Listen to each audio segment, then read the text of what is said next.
ठाणे महानगरपालिकेच्या माध्यमातून सन 2026-27 या आर्थिक वर्षाची मालमत्ता कराची देयके 1 एप्रिल 2026 रोजी तयार करण्यात आली असून SMS व लिंकच्या माध्यमातून करदात्यांना पाठवण्यात आले.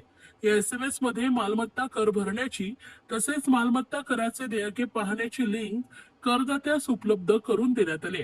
सन 2025-26 या आर्थिक वर्षामध्ये ठाणेकर करदात्यांनी कर जमा करून महापालिकेस सहकार्य केले.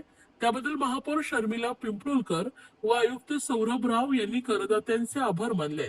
तसेच सन 2026-27 या आर्थिक वर्षाचा संपूर्ण मालमत्ता कर एकत्रित महापालिकेकडे खालील कालावधीत भरल्यास दुसऱ्या 6 करातील सामान्य करामध्ये खालीलप्रमाणे सूट सवलत देण्याचा निर्णय महापालिकेने घेतलाय.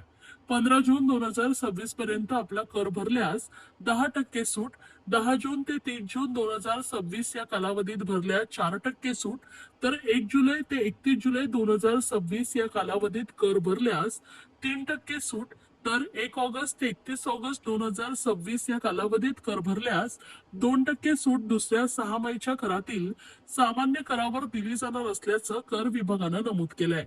त्याचप्रमाणे सन 2026-27 या आर्थिक वर्षाची मालमत्ता कराची देयके प्रिंट करून करदात्यांना पोहोचवण्यात येणार आहे. तसेच property-tax.thanecity.gov.in या लिंकच्या माध्यमातून कराची देयके उपलब्ध असून याद्वारे त्यांचा कर ऑनलाईन पद्धतीने जमा करण्याची सुविधा उपलब्ध करून दिली आहे.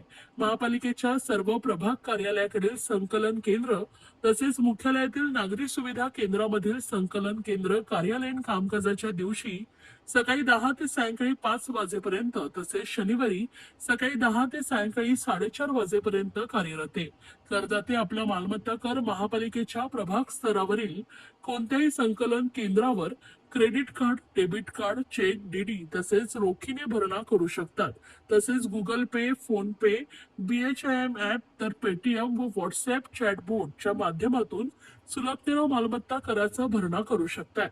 तरी ठाणेकर करदात्यांनी मालमत्ता कर भरून महापालिकेस सहकार्य करावे असं आवाहन महापौर शर्मिला पिंपळकर व आयुक्त सौरभ राव यांनी केलंय.